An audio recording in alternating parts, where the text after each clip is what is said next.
for the most part, the 2026 recruiting class is accounted for. I have been we're pretty far along in the predict to commit this cycle, so there's not a ton left. We will take a stab at some ones today, and we'll see where it goes.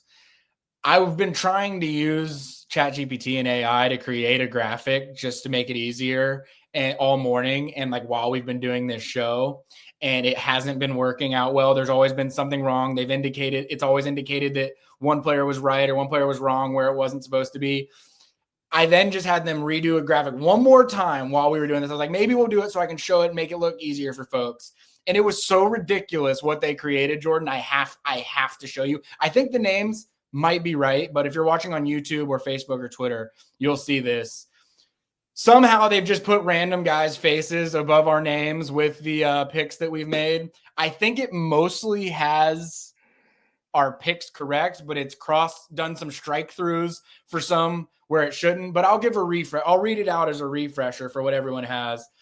Jordan has 10 predicted commits correct at this point. That is quarterback Jared Curtis, defensive lineman Carter Lucky, safety Jordan Smith, edge rusher Kamari Brooks, defensive lineman James Johnson. I did asterisk next to that. It's still a correct answer, but I did asterisk it just because I feel like we would get some questions from folks if we're not asterisking it. Not that we're ever going to share this graphic publicly because I have no idea who these gentlemen are that are next to our names.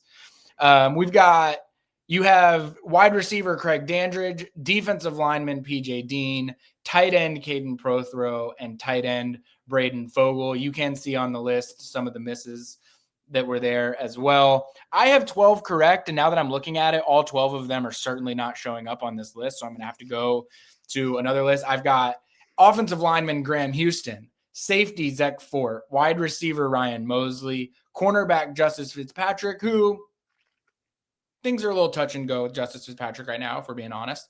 Offensive lineman Zyke Helton, offensive lineman Ekene Boko, running back Jay Lamar, defensive lineman Corey Howard, someone else that I've also mentioned things are a little bit touch and go with. Cornerback Chase Calicut. Maybe, I don't know. I'm not even going to speak on it. Well, let's see we just got to see how that plays out. It's not even worth speaking on. I don't know what to make of that situation right now, so we'll just leave it at that. Valden Sohn, linebacker Nick Abrams, and then defensive back safety Tyreek Green. I don't even know who wasn't showing up. It looks like it was Nick Abrams and Tyreek Green were not showing up on my correct list on this graphic. So once again, if you think that the humans are losing to AI, that's not the case. It can't even put together a simple graphic when I give it very specific instructions what to do. And again, I don't know who these men are that are representing themselves as Jordan D. Hill and Ben Wolk on this graphic. But that's 12 for me, 10 for Jordan. I think I've got a narrow edge in the if you apply the composite rankings to this, which I'll do more in full for the next episode that we do. We are going to do a predict to commit for this episode, Jordan, and I'm going to give you the opportunity to go first. Well, first, I just want to say Ben Wolk, a friend of the robot, and you see where that got him. I'm a working class man. Let's give those designers some graphics. I'll make a one that at least shows our face. And hey, maybe if I don't win this competition, maybe that becomes my profile picture for maybe a week or two. Or you just share that graphic and you're like some guy named Jordan D. Hill that looks like this picked all these things. But I will say, before we make our picks this week, I think getting 22 of the 31 commits, knowing that like Anthony Lunnon's commitment came in a spot where we weren't going to be able to do it. Lincoln Keys was already committed before we were going to be able to do it. I think we've done a really good job in terms of getting the ones that we've gotten, and even the ones that we've missed. There have only been a handful of them where it got to the point where they were making a decision and Georgia just flat out wasn't in it anymore. So given how early we started it in this recruiting cycle, what we've done is great. And the fact that you are on my tail here coming down the stretch, I need to do a little bit of soul searching as we look towards the 2027 recruiting class too. Yeah, I'm thrilled. I was really expecting to get my ass kicked in this competition, and to have double digits. I kind of like having a guy that then decommitted, because I kind of like that. Well, technically, I did get that right. So I'll go first. Thank you for letting me go first because we're getting down to the wire and the options are very few and far between. And I'm going to go with Jared Dowdy. I think that the fact that he's an in-state guy, I think the fact that Georgia, got on him when they did, I don't think it's a coincidence that they really paid attention to some of those evaluations from Georgia State, like they did with Dennis in the last cycle. I don't think it's going to be easy. I think Alabama's going to work really hard to make this interesting. Florida State, but yeah, I mean he, 6'6", 300 pounds. Looking for another offensive tackle. I really like the potential for Georgia to keep Jared Dowdy in state and for him to join the 2026 class. Yeah, it was the right pick. There was part of me, if we were closer, if it was like 11-11 or 10-10, something like that, there's a good chance that I would have, pulled the recruiting card and gone first on that one. I felt like you've earned some first picks, and so I don't feel like I needed to pull any fast ones on you on that one. You deserve that. For my pick, I'm a little bit torn here because I think the Georgia will likely take a second running back in the class. And so the logical spot is running back. What I'm really torn about is if I pick a running back right now, it's Amari Latimer, Sandy Creek running back. He's committed to Wisconsin right now, and that's probably where I'm leaning. You're listening to me talk through this live because I don't 100% know which direction I'm going. At the end of last week, Georgia offered a Washington cornerback commit named Rajon Duncan. 6'1", 190 pounds, ran a 10.7 in the 100, checks all those boxes, big, physical, fast cornerback from the West Coast. Georgia doesn't really have cornerback spots right now. But what's the situation with Chase Calicut? We don't really know yet and won't know probably until October's finished. Maybe even not by then. Justice Fitzpatrick's going back to his second, or just went back to his second Miami game this season. His brother plays for the Dolphins. He's around those facilities all the time. I don't think things are super comfortable. So, I could go Amari Latimer here, or I could take a flyer on Rajon Duncan, who I admittedly don't know a ton about. But look, Georgia offers Jared Dowdy week 1, and it's okay, what's going on here? There's something to this, and now it's become a big thing.